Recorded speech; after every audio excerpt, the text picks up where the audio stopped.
This story is titled, My Wife Wanted an Open Marriage, but I Gave Her a Taste of Reality That Ended Our Relationship. Alright, so here's the deal. I'm Ryan, 32 male, and I've been married to my now ex-wife, Emily, 30 female, for 6 years. On paper, we were the perfect couple.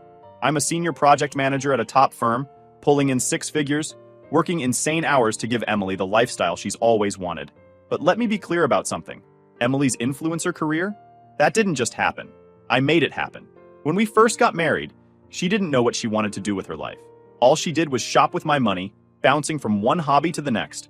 Given my social status, I've always believed that a successful man deserves a partner who is equally accomplished. I didn't want her to just sit at home shopping or scrolling aimlessly on her phone. I wanted her to have something meaningful. That's when I started encouraging her to find her purpose. Social media seemed to click for her, and I threw everything I had into helping her succeed.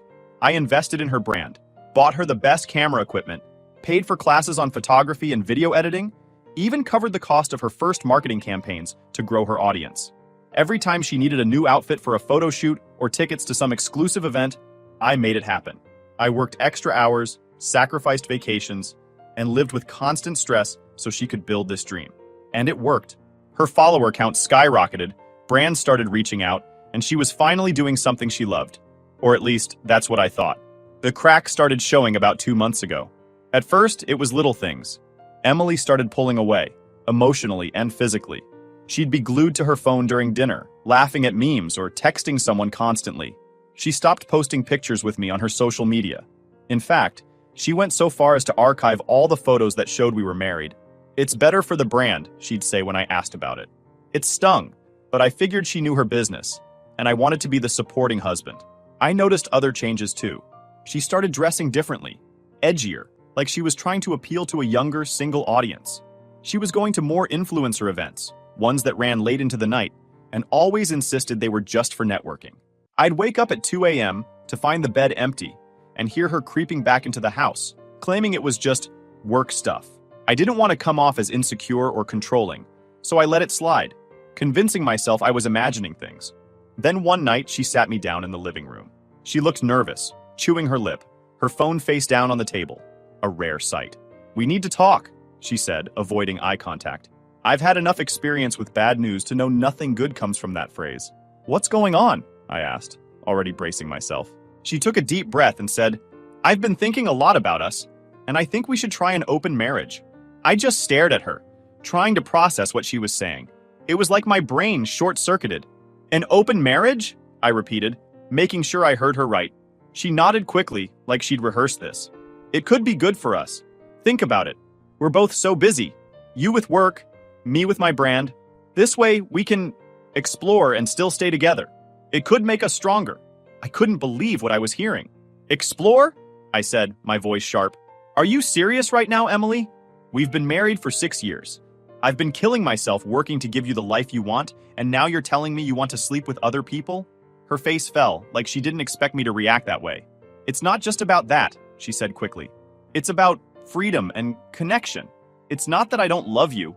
"Stop," I interrupted. "Just stop. Do you even hear yourself? How is this supposed to make us stronger? You're basically saying I'm not enough for you." "That's not what I mean," she said, tears welling up in her eyes. I feel like we've grown apart, and this could help." I stood up, needing to put some space between us.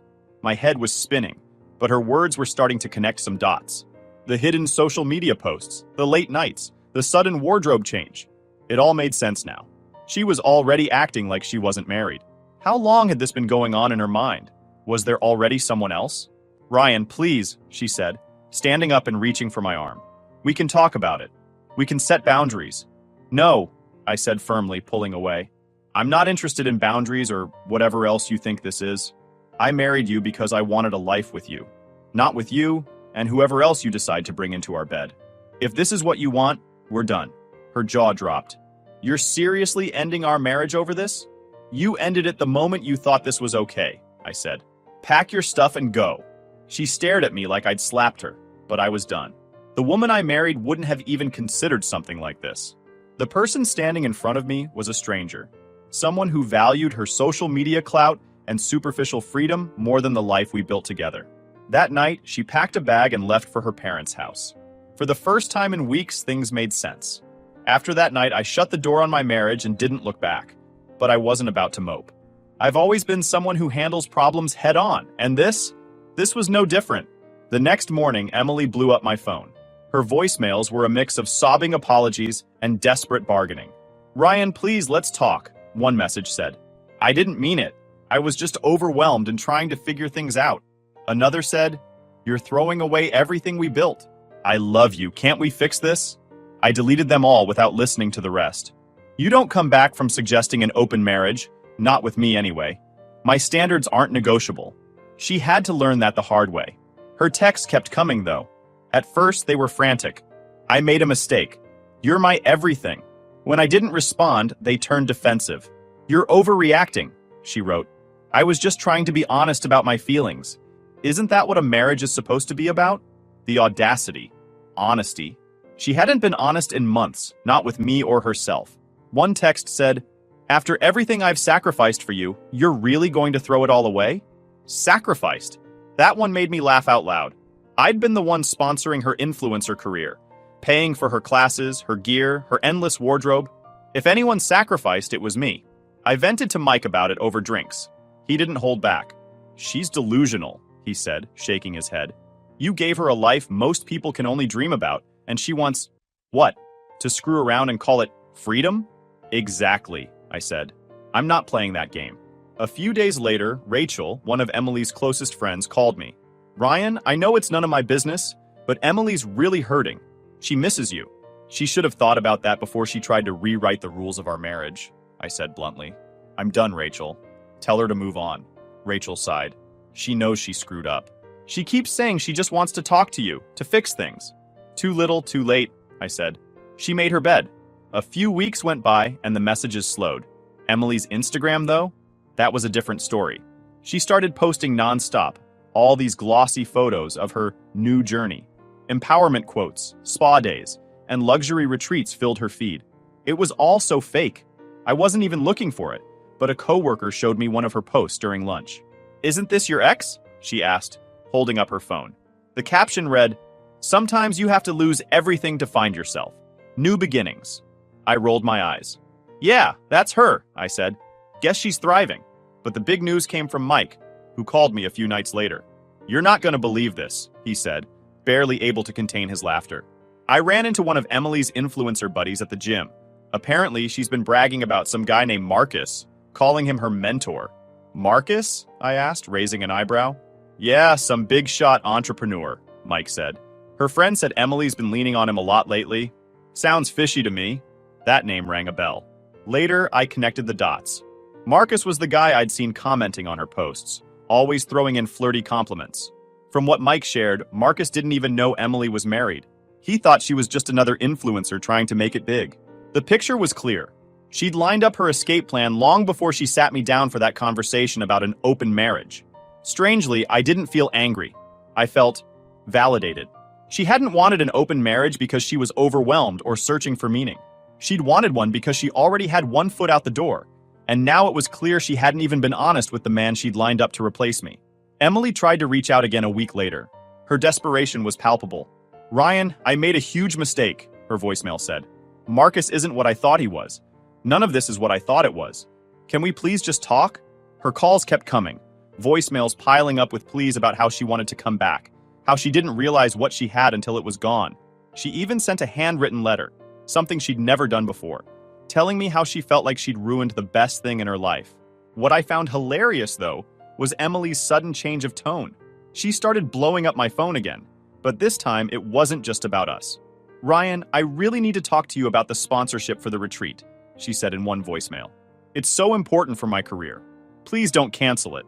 The retreat, a big influencer event she had been planning for months. It was a project I had bankrolled from the start. Venue, catering, promotions, everything. Pulling the plug would hit her hard.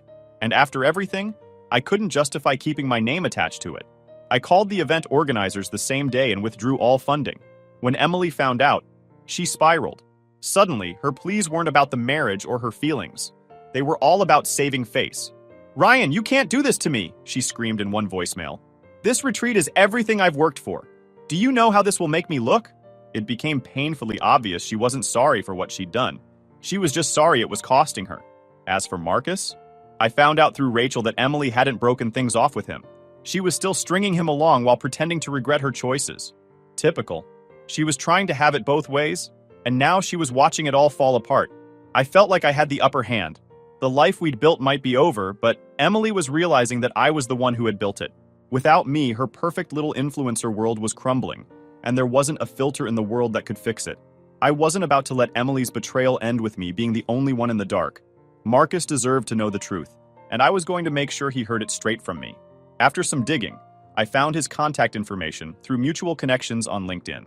I sent him a simple, professional-sounding message. Hi, Marcus. I'm Ryan, Emily's husband. I believe there are some things you should know. Can we meet? To my surprise, Marcus responded quickly. We set up a meeting at a coffee shop downtown. When I walked in, I spotted him immediately. Tall, sharp-dressed, with an air of confidence that screamed, success. He looked up from his laptop, clearly puzzled when he saw me. Ryan? He asked, standing to shake my hand. That's me, I said, sitting across from him. Thanks for agreeing to meet. He looked wary but curious. So, what's this about? I leaned in, lowering my voice. Marcus, I'm not sure if you're aware, but Emily and I have been married for 6 years. His eyes widened. Married? She told me she was single. I figured as much, I said, pulling out my phone and scrolling to a wedding photo. I placed it on the table. That's us 2 years ago at a friend's wedding. She's been hiding our marriage from her followers, and apparently from you too. Marcus's face turned pale as he studied the photo. I had no idea. She always made it seem like she was focused on her career, too busy for a serious relationship. I nodded. That's part of her brand. But the truth is, I've been the one funding her influencer career from day one. Cameras, events, outfits, you name it, I paid for it. And now she's trying to rewrite her life story to erase me. Marcus leaned back, clearly shaken. Why are you telling me this? Because she's using you, I said bluntly. And I thought you deserved to know. But more than that, I have a plan. And I think you'll want to be part of it. A plan? He asked, his eyebrows raising. I laid it out for him. Together, we could expose Emily's lies to her followers. With Marcus's inside knowledge and my receipts of everything I'd done for her career, we had all the ammunition we needed. Think about it, I said.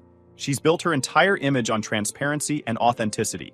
The moment people find out she's been lying about her personal life, her credibility is gone. Marcus stared at me for a moment, then nodded slowly. All right, I'm in. But on one condition. I want nothing to do with her after this. Deal, I said, shaking his hand. Let's make this count. The conversation with Marcus didn't just give me relief. It felt like the first real step in taking revenge. Here was someone else who had been dragged into Emily's web of lies. And now we had a common goal, to expose the truth. I left the coffee shop that day feeling lighter, with a renewed sense of purpose. I kept thinking about how Emily had built her entire career and life on this fake image of perfection. People adored her, looked up to her as some kind of role model. The thought of shattering that illusion felt huge and satisfying. This wasn't just going to hurt her. It was going to completely dismantle her life. The next day, Marcus and I started outlining our approach. We decided to meet again, this time at his place. When I arrived, he'd already started pulling together some of the messages Emily had sent him. Check this out, he said, sliding his laptop across the table. I leaned over and read through a series of flirty texts. She'd called him her mentor and gushed about how much she appreciated his support. It made me sick to my stomach. The messages weren't explicit, but they were manipulative. She'd clearly been stringing him along, playing the part of the ambitious single influencer who just needed a little guidance. This is gold, I said, scrolling through the screenshots. But we'll need more if we're going to make this stick. I've got more, Marcus said, pulling up another folder on his computer. This one was full of photos from events they'd attended together. She'd always posed strategically, making sure to crop out her ring or avoid any shots that might suggest she wasn't single. Unbelievable, I muttered. She's been doing this for months, hasn't she? Marcus nodded. At least. Honestly, I feel like an idiot for not seeing it sooner. You're not an idiot, I said. She's good at this. It's what she does. But now, we're going to turn the tables. We spent hours that day organizing everything.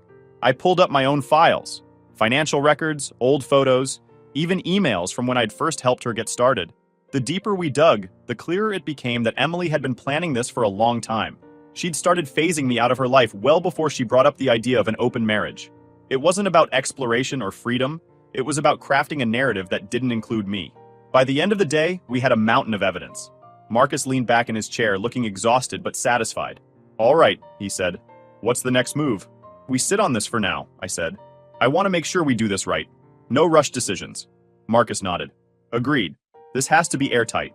Emily thought she was untouchable. And honestly, it was hilarious. The arrogance, the overconfidence. It oozed out of everything she did. She wasn't smart. She was just so full of herself that she assumed everyone else was too dumb to notice her schemes. She thought she'd outsmarted me, outmaneuvered Marcus, and built herself this unshakable empire. But the truth? She was as subtle as a brick to the face. Over the next week, Marcus and I went to work. It wasn't just about collecting evidence. It was about connecting the dots, building the full picture of just how reckless Emily really was. Marcus started with the digital side. Screenshots of DMs, texts, and every painfully obvious move she'd made to hide her marriage from her followers. I took on the financials, receipts, invoices, bank transfers, all the proof of how much I'd poured into her influencer career. The more we uncovered, the more pathetic her whole charade became. Look at this, Marcus said one night, pulling up a text Emily had sent him. In it, she called him her rock and thanked him for always being there. She's ridiculous, I said, shaking my head. She said the exact same thing to me a month before she brought up the open marriage crap. It's like she's copy-pasting. She thinks it's working, Marcus said, rolling his eyes. She's probably sitting somewhere right now, patting herself on the back for being such a genius. The thing was, Emily didn't even bother covering her tracks properly. Her lies were sloppy, her manipulations obvious. She wasn't careful. She just assumed no one would call her out. Like at events, where she'd crop her wedding ring out of photos but leave little details that anyone paying attention could spot. Or the way she'd flirt with Marcus in texts while asking me for money in the same breath. She wasn't smart. She was lazy. By midweek, we had a shared folder titled The Real Emily. It was packed with files, event photos, incriminating texts, and financial records that laid bare how much of her career was built on my dime. Each file was like another nail in her coffin. Marcus and I couldn't help but laugh at how easily the pieces came together. She's going to lose it when this drops, Marcus said, scrolling through the folder. She'll probably try to spin it, though. Let her, I said. She can't spin her way out of this. It's too much. The plan was simple. We'd start with the texts, let people see how fake she was. Then we'd follow up with the financials, showing how she'd used me as her personal ATM. The photos would come last, the final proof that her whole image was a lie. Emily thought she was untouchable. She was about to find out just how wrong she was. By Friday, everything was ready. We timed it perfectly. Emily had a live Q&A scheduled for that weekend, the kind of event where she pretended to be real with her followers. It was the perfect moment to drop the bomb. She's going to squirm, Marcus said with a grin. Good, I said. Let's see how honest she really is. Emily thought she'd won. She was about to find out she'd been playing herself the whole time. When Saturday rolled around, Marcus and I were ready to drop the hammer. Emily had hyped up her Q&A for days, posting story after story about how excited she was to connect with her followers. Real talk, real transparency, she'd written in one post, paired with a glowing selfie. The audacity of it was almost laughable. Marcus and I had timed everything perfectly. 30 minutes before her live session started, Marcus uploaded the first wave of our evidence. It was subtle at first. Screenshots of text between him and Emily, showing her flirtatious comments and manipulative behavior. We didn't even include captions. The screenshots spoke for themselves. Within minutes, the post started gaining traction. Comments flooded in, people tagging Emily and asking, "Is this real?" And "What's going on here?" Marcus and I watched it all unfold from our separate screens, messaging each other updates like kids on Christmas morning. "She's going to lose it," Marcus texted. "Good," I replied. "She deserves every second of this." As the live Q&A started, Emily seemed oblivious to the storm brewing. She appeared on camera with her usual polished look, greeting her fans with a big smile. "Hey guys, I'm so excited to chat with you today. Let's keep it real, as always." The irony was delicious. At first, the comments on her live were the usual fluff, people asking about her skincare routine or praising her outfit. But slowly, questions about Marcus's post began popping up. "Emily, is it true you've been lying about your relationship?" one person asked. Another chimed in, "What's this about you hiding your marriage?" Emily's smile faltered, but she kept going. "Okay, let's focus on the positive today, guys. This is a safe space, no drama," she said, laughing nervously. Marcus wasn't done. 10 minutes into her live, he posted the second wave. Photos of him and Emily at events, her ring strategically missing from every shot. He captioned it, "The lengths some people will go to for their authentic image. The real Emily." The hashtag took off immediately. By the time Emily noticed, her live was flooded with people spamming number "The Real Emily" and demanding answers. She started fumbling, trying to regain control. "All right, let's take a little break and reset," she said, her voice shaking. The live abruptly ended. Marcus and I were dying of laughter. "She didn't even last 15 minutes, Marcus texted. "Classic Emily," I replied. "All show, no substance." But we weren't done yet. While Emily scrambled to figure out her next move, I uploaded the final piece of evidence, the financial records. Screenshots of bank transfers, receipts for her camera equipment, invoices for the events I'd paid for, all labeled with a simple caption, "Every empire has a foundation." This was hers. The real Emily. The internet exploded. Within hours, the real Emily was trending, and Emily's carefully curated image was in shambles.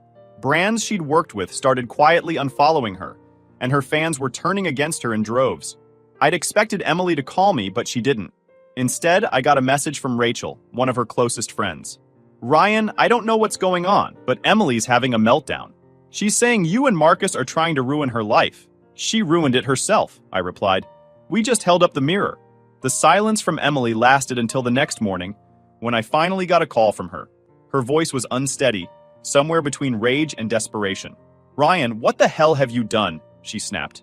"Expose the truth," I said calmly. "Something you should have done a long time ago. You've destroyed everything. My career, my reputation. Why would you do this to me?"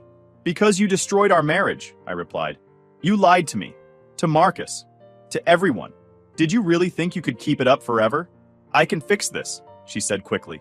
"Just take it down, and I'll make it right." No, I interrupted. "This isn't something you can fix. You wanted an empire built on lies. Now you can deal with the collapse." Emily's sobs on the other end of the line didn't faze me. For the first time in months, I felt free. By the end of the weekend, Emily had gone silent on social media. Her accounts were still up, but the comments were disabled, and her last post was from days before. The moment the divorce papers were filed, it was like cutting the last thread that tethered me to Emily's chaos. I'd given her enough chances to come clean, to be a decent person, and she'd squandered every single one of them. It wasn't just about the lies anymore. It was about reclaiming my life, my peace, and my dignity. Emily's reaction was as predictable as ever. The second she was served, my phone started blowing up. At first, the texts were angry. "You can't be serious. You're really going to throw everything away over this? This is a mistake, Ryan. You're being petty and vindictive." Then, when I didn't respond, the tone shifted. "I miss you. I don't know how I let things get this bad. Please, let's talk. You're my husband. We can fix this. I'll do whatever it takes." It was classic Emily, full of empty promises and manipulative pleas. But this time, I wasn't biting. I'd heard it all before, and I wasn't about to fall for it again. The divorce process was quick, thanks to the airtight evidence Marcus and I had gathered, and thanks in the first place to the prenup I suggested signing before we got married. Emily didn't even try to fight it, probably because she knew she didn't stand a chance. One of the best moments came when my lawyer informed me that Emily had agreed to the terms without contest. She'd get nothing. No alimony, no division of assets, nothing. Her influencer empire, such as it was, had crumbled to dust, and she was left scrambling to pick up the pieces. Rachel called me a few days after the papers were finalized. "Ryan, she's a mess," she said. "She's been calling everyone, trying to figure out how to fix her image. She even mentioned reaching out to you again." "Not my problem," I said. She made her bed. And that was the truth. Emily had spent years building her brand on lies, using people like disposable tools to climb her way to the top. Now, with no brand, no husband, and no backup plan, she was finally facing the consequences. A few weeks after the divorce, I ran into her at a coffee shop. She looked different. The polished, camera-ready facade was gone, replaced by someone who looked genuinely lost. She spotted me and hesitated, then walked over. "Ryan," she said softly, "can we talk?" "There's nothing to talk about, Emily," I said, keeping my tone neutral. "Please," she said, her voice breaking. I just want to say I'm sorry. For everything. I don't know what I was thinking." I looked at her for a long moment, then nodded. "I hope you figure things out," I said. Then I turned and walked away. That was the last time I saw her. As far as I know, Emily's still trying to rebuild her life, but that's her journey, not mine. As for me, I've moved on. I'm focusing on my career, my friends, and myself for the first time in years. The weight of Emily's lies is gone, and I'm finally free. Sometimes people ask if I regret it, exposing her, divorcing her, walking away. The answer is always the same, not for a second. Emily thought she could rewrite our story, but in the end, I took back the pen.